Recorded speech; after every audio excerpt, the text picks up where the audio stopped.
मंच पे बैठे आदरणीय सरदार जगदीश सिंह डल्लेवाल जी, जो पिछले 40 दिनों से आमरण अनशन कर रहे हैं, मेरी एक सारे किसान भाइयों से जहां जहां तक आवाज जा रही है, एक बार जोरदार नारे लगा के दिखा दो, क्योंकि सरदार जगदीश सिंह डल्लेवाल जी ने 40 दिनों से कुछ नहीं खाया, पानी के अलावा कुछ नहीं पिया। जो आपके नारों का जोश होगा, ये इन्हीं नारों का जोश उनको ऊर्जा देने का काम करेगा। तो एक बार सारे साथी जहां जहां तक आवाज जा रही है, सारे मुट्ठी बंद करके जोरदार नारे लगाएंगे, ताकि जगदीश सिंह डल्लेवाल जी तक आपकी ऊर्जा पहुंच सके। किसान मजदूर एकता जिंदाबाद, किसान मजदूर एकता जिंदाबाद। डल्लेवाल जी आपकी सोच पे, डल्लेवाल जी आपकी सोच पे। हरियाणा के मुख्यमंत्री नायब सैनी जी कहते हैं कि किसान हमसे बहुत खुश है।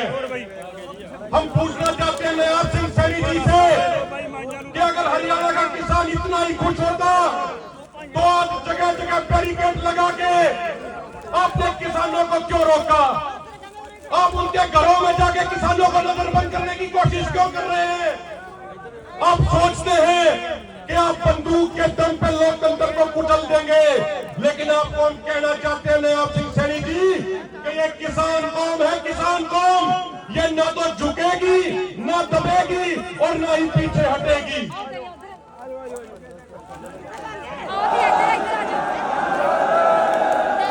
साथियों, आज ये कोई साधारण पंचायत नहीं है। सरदार जगदीश सिंह डल्लेवाल जी की भावना थी कि रोजाना हजारों किसान मेरे से मिलने आते हैं, लेकिन डॉक्टर जो इतिहास बरतते हैं उनके कारण उनसे मेरी मुलाकात नहीं हो पा रही। मेरा मन बड़ा दुखी होता है। तो एक बार खुला निमंत्रण दिया जाए पूरे देश के किसानों को। मैं उन सब के हाथ जोड़ के दर्शन करना चाहता हूं। और आज पूरे भारत के किसानों ने लाखों की संख्या में यहां पहुंच के बता दिया कि आज पूरे देश का किसान सरदार जगदीश सिंह डल्लेवाल जी के साथ खड़ा है।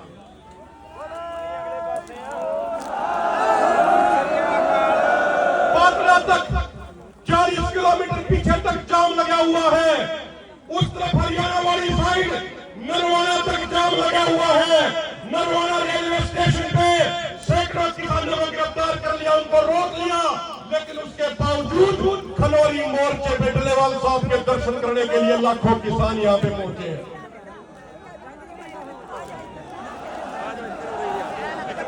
हम माननीय प्रधानमंत्री जी से सरदार जगदीश सिंह डल्लेवाल जी की तरफ से 2 सवाल पूछना चाहते हैं। माननीय प्रधानमंत्री जी, आप हमें इस देश का नागरिक मानते या नहीं मानते, इस बात का जवाब आपको देना चाहिए। ये सवाल हम इसलिए पूछ रहे हैं साथियों, क्योंकि हमारे प्रधानमंत्री जब रूस और यूक्रेन जाते हैं तो कहते हैं कि बड़े से बड़े मुद्दों का समाधान बातचीत से ही होगा।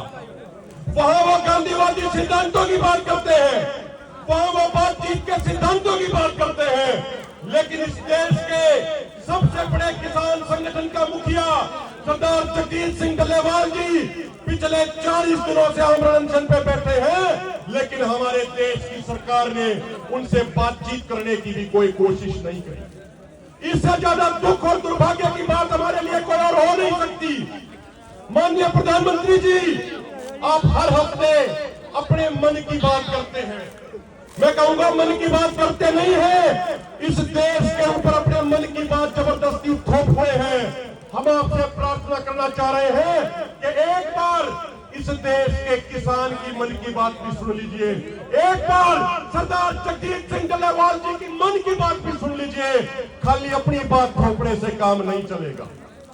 दूसरा सवाल उनसे पूछना चाहते हैं, माननीय प्रधानमंत्री जी, जब आप 20 मई 2014 को पहली बार संसद के अंदर जा रहे थे तो संसद की सीढ़ियों पे आपने लंबे लेट के नमस्कार किया था और कहा था कि ये संसद मेरे लिए मंदिर की तरह है, इस संसद की हर भावना का मैं सम्मान करूंगा।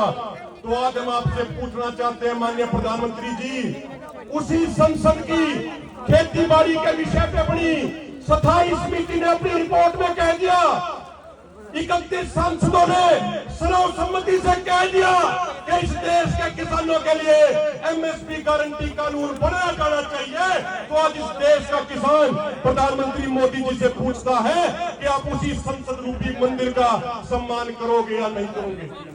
आप सभी पार्टियों से मिलकर बनी हुई कमेटी की भावना का सम्मान करोगे या नहीं करोगे? इस बात का जवाब इस देश का किसान जानना चाहता है। साथियों, सरदार जगजीत सिंह डल्लेवाल जी हर पल कुर्बानी के नजदीक जा रहे हैं। हर समय वो कुर्बानी के नजदीक पल पल जा रहे हैं। उनको इस तरीके से दिल दिल करके मरते देखना हम सब के लिए बहुत दुखी पल होता है, मन बड़ा भारी होता है। लेकिन सरदार डल्लेवाल जी ने एक बात कही है, जो बात इस बैनर पे भी लिखी हुई है। उन्होंने कहा है कि अगर मेरी शहादत होने से इस देश के किसानों की आत्महत्याएं रुकती है तो मुझे अपनी शहादत मंजूर है। अगर मेरी शहादत से वो किसानों के बच्चे अनाथ होने से बच जाते हैं तो मुझे अपनी शहादत मंजूर है। इनका कहना है कि अगर मेरी शहादत होने से इस देश के किसानों को एमएसपी गारंटी कानून मिल जाता है तो मुझे अपनी शहादत और कुर्बानी मंजूर है।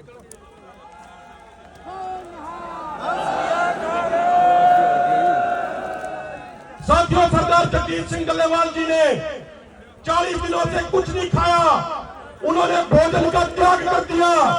मैं आपसे एक बात पूछना चाहता हूं, जब सरदार जगजीत सिंह डल्लेवाल जी ने 40 दिनों से कुछ नहीं खाया, सब कुछ छोड़ दिया, तो क्या हम सरदार जगजीत सिंह डल्लेवाल जी की सुरक्षा के लिए अपनी नींद नहीं छोड़ सकते? क्या अपनी नींद छोड़ सकते या नहीं छोड़ सकते? अपने घरों को छोड़ सकते या नहीं छोड़ सकते? अपने घरों को छोड़ोगे या नहीं छोड़ोगे डल्लेवाल साहब के लिए? हाथ खड़े करके बताओ, छोड़ोगे या नहीं छोड़ोगे? साथियों, अंत में सिर्फ 2 बात और कह के अपनी बात को खत्म करूंगा। सरदार जगजीत सिंह डल्लेवाल जी एक प्रार्थना आपसे करते हैं कि कुछ भी हो जाए लेकिन पुलिस को मेरे नजदीक मत आने देना, मेरी गिरफ्तारी मत होने देना। डल्लेवाल साहब का आपसे वादा है कि जिस रास्ते पे वो चले हैं उस रास्ते की एक ही मंजिल है, या तो उनकी कुर्बानी होगी या एमएसपी गारंटी कानून बनेगा। तो इसलिए हम सबकी जिम्मेदारी बनती है, हम सबकी जिम्मेदारी बनती है कि बिल्कुल पहरेदारी पूरी मजबूती से हम करने का काम करें।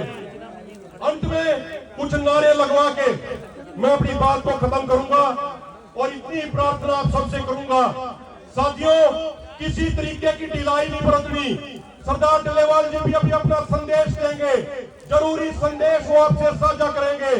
इसलिए पूरे नारों के जोश के साथ सरदार जगजीत सिंह डल्लेवाल जी की ऊर्जा को बढ़ाने का काम करें।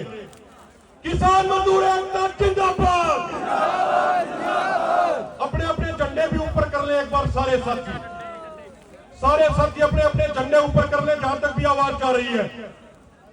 किसान मजदूर एकता जिंदाबाद। सरदार जगजीत सिंह डल्लेवाल जिंदाबाद।